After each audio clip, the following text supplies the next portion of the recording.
जब दुनिया की दो सबसे बड़ी महाशक्तियां आपस में उलझी हुई थीं, तब भारत की मोदी सरकार ने पर्दे के पीछे एक ऐसा चाल चल दी जिससे पूरा खेल पलट गया।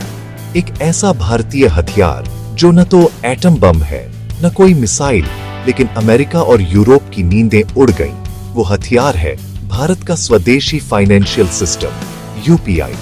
सोचिए, जहां दुनिया की टेक दिग्गज गूगल, एप्पल और माइक्रोसॉफ्ट हार मान गई, वहीं भारत के चाय बेचने वाले और सब्जी वाले ने एक ऐसा सिस्टम अपनाया जिसने वीजा और मास्टरकार्ड जैसी खरबों डॉलर की कंपनियों को पीछे छोड़ दिया। इस साल ऐसा क्या होने जा रहा है जिससे भारत का ये देसी सिस्टम पूरी दुनिया पर हावी होने वाला है? आखिर क्यों अमेरिका और चीन जैसे दिग्गज देशों को भारत की इस टेक्नोलॉजी से डर लग रहा है? और क्या वजह थी कि जब भारत ने इसे लॉन्च किया तो गूगल ने अमेरिकी सरकार को अलर्ट कर दिया कि जो भारत बना रहा है वो पूरी दुनिया को बदल सकता है? आज हम उसी यूपीआई की कहानी बताएंगे जिसने अमेरिका के मजबूत पेमेंट इकोसिस्टम की जड़ें हिला दी हैं। इतना ही नहीं, इसके चलते ट्रंप तक बौखला उठे थे और अमेरिका ने भारत पर तरह तरह के दबाव बनाने शुरू कर दिए थे। लेकिन यूपीआई ने जो मुकाम हासिल किया है वह सिर्फ एक पेमेंट ऐप नहीं, बल्कि भारत की रणनीति, आत्मनिर्भरता और डिजिटल प्रभुत्व का परिचायक बन गया है। इस बदलाव की शुरुआत होती है उस दौर से जब अमेरिका और चीन व्यापार युद्ध में उलझे हुए थे। अमेरिका ने चीन पर भारी शुल्क लगाए ताकि उसकी अर्थव्यवस्था को झटका दिया जा सके। जवाब में चीन ने भी अमेरिकी उत्पादों पर शुल्क बढ़ा दिया। पूरी दुनिया इस व्यापारिक जंग को बस देख रही थी, लेकिन भारत मौके का फायदा उठा रहा था। जैसे ही अमेरिका ने चीन से आयात महंगा किया, कंपनियों ने ऑर्डर भारत की ओर ट्रांसफर करने शुरू कर दिए। नतीजा, सन 2023 की दूसरी तिमाही में भारत का अमेरिका को निर्यात 22% बढ़ गया। वहीं चीन ने जब अमेरिकी सामान पर शुल्क बढ़ाया तो उसे भी अपनी जरूरतें भारत से पूरी करनी पड़ी और भारत का चीन को निर्यात 18% बढ़ गया। यानी जब दो शेयर लड़ रहे थे तो भारत ने चालाकी से जंगल पर कब्जा कर लिया। लेकिन असली बदलाव तो भारत के भीतर हो रहा था। एक ऐसी चुपचाप क्रांति जो देश की नसों में डिजिटल क्रांति की तरह बह रही थी। सन 2016 से पहले देश में नकद ही सब कुछ था। बिना कैश कुछ नहीं हो सकता था। 14 करोड़ से अधिक भारतीयों के पास बैंकिंग सुविधा तक नहीं थी। इससे भ्रष्टाचार को बढ़ावा मिलता था और काले धन का कोई रिकॉर्ड नहीं रहता था। इसी वक्त मोदी सरकार और भारतीय रिजर्व बैंक ने मिलकर एक सपना देखा, एक ऐसा पेमेंट सिस्टम जो हर भारतीय की पहुंच में हो, सुरक्षित हो और बेहद सस्ता हो। इसका जिम्मा national payments corporation of India यानी एनपीसीआई को सौंपा गया। और फिर सन 2016 में लॉन्च हुआ एक ऐतिहासिक सिस्टम, यूनिफाइड पेमेंट्स इंटरफेस यानी यूपीआई। यूपीआई कोई साधारण ऐप नहीं था। यह एक ओपन सोर्स एपीआई प्लेटफॉर्म था जिस पर कोई भी बैंक या फिनटेक कंपनी अपना सिस्टम जोड़ सकती थी।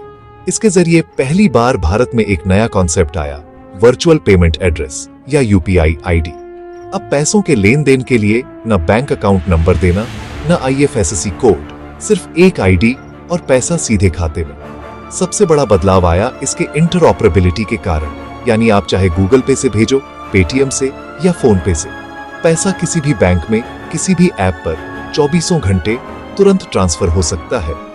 ऐसा ओपन सिस्टम दुनिया में कहीं नहीं था।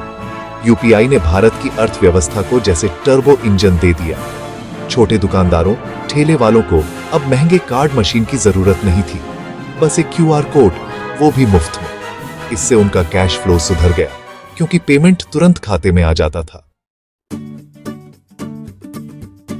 साथ ही यूपीआई ने हर भारतीय को एक डिजिटल पहचान दी जिससे उन्हें लोन मिलना आसान हुआ और साहूकारों के चंगुल से मुक्ति मिली। एक रिपोर्ट बताती है कि सन 2025 में मई के महीने में अकेले यूपीआई से 18 अरब 67 करोड़ ट्रांजैक्शन हुए, जिनकी कुल राशि 25 लाख करोड़ रुपए थी। ये कई देशों की पूरी जीडीपी से ज्यादा है। ये सिर्फ दोस्तों को पैसे भेजने का साधन नहीं रहा, अब यह देश के कॉमर्स की रीढ़ बन चुका है। यूपीआई ने दिखा दिया कि टेक्नोलॉजी सिर्फ अमीरों की चीज नहीं, यह आम जनता का हथियार भी हो सकता है। अब सवाल यह उठता है कि अमेरिका और यूरोप जैसा तकनीकी रूप से विकसित दुनिया ऐसा सिस्टम क्यों नहीं बना पाई? वजह है उनका लालच और व्यवस्था। अमेरिका का पूरा payment ecosystem visa, master card और बैंकों के गठजोड़ के नीचे दबा है। ये कंपनियां हर ट्रांजैक्शन पर मोटा कमीशन वसूलती है। उनका सिस्टम क्लोज्ड लूप है, यानी आप जेल या वेनमो से किसी अन्य ऐप में पैसे नहीं भेज सकते। जब भारत में यूपीआई सफल हो रहा था, अमेरिकी कंपनियों ने यूएसटीआर यानी यूएस ट्रेड रिप्रेजेंटेटिव के पास जाकर शिकायत की कि भारत अपने घरेलू सिस्टम को बढ़ावा दे रहा है। अमेरिका ने भी एक नकल बनाने की कोशिश की, फेडनाउ, लेकिन सच कहें तो यह यूपीआई के मुकाबले मजाक जैसा साबित हुआ, क्योंकि यह सिर्फ कंपनियों और बैंकों के लिए है, मुफ्त नहीं है और यूनिफाइड भी नहीं। वहीं यूरोप की बात करें तो वहां 27 देश हैं और सब अपनी वित्तीय संप्रभुता नहीं छोड़ना चाहते। फ्रांस, जर्मनी, इटली सभी के अपने नियम हैं, जिससे वे एक साझा यूपीआई जैसा सिस्टम नहीं बना सके, और अगर बना भी लें तो उसे फ्री और ओपन नहीं बना सकते, क्योंकि वहां भी वीजा और मास्टरकार्ड जैसी लॉबी काफी ताकतवर है।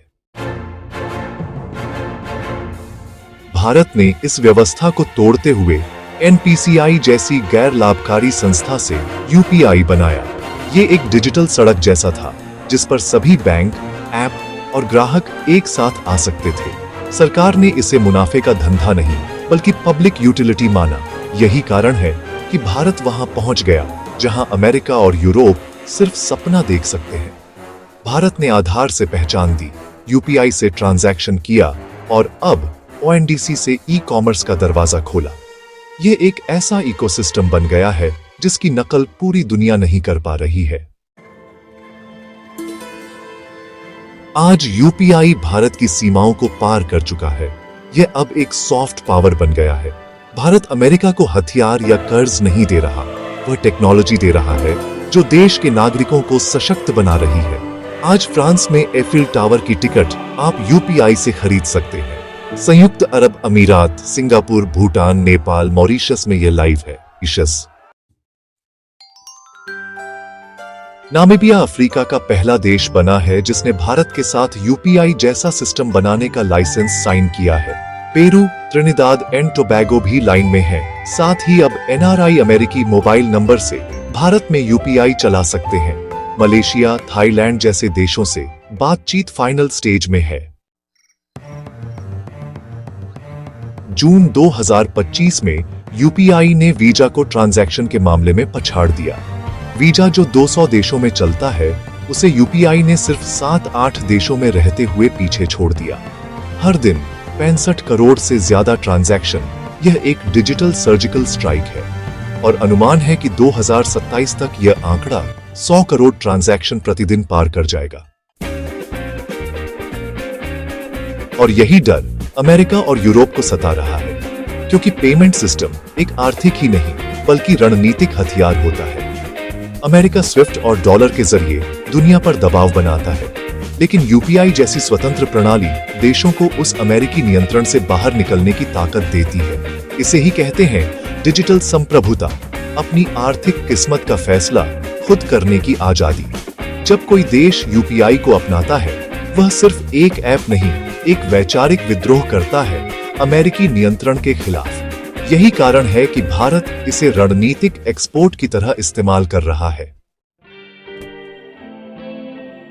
यह वसुधैव कुटुंबकम की डिजिटल परिभाषा है।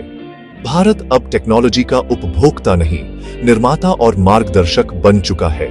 सन 2016 में जो क्रांति शुरू हुई थी, वह अब वैश्विक बदलाव का रूप ले रही है। अब यूपीआई को ओएनडीसी से जोड़ा जा रहा है, जो अमेज़न, फ्लिपकार्ट जैसे ई कॉमर्स दिग्गजों को टक्कर देगा। कहानी अब यहीं खत्म नहीं होती। असली लड़ाई अब डिजिटल वर्ल्ड में भारत की लीडरशिप की है और यूपीआई इसका सबसे धारदार हथियार बन चुका है। अपनी राय नीचे कमेंट में जरूर बताएं। वीडियो को लाइक, सब्सक्राइब और अपने दोस्तों तक जरूर शेयर करें। जय हिंद, वंदे मातरम।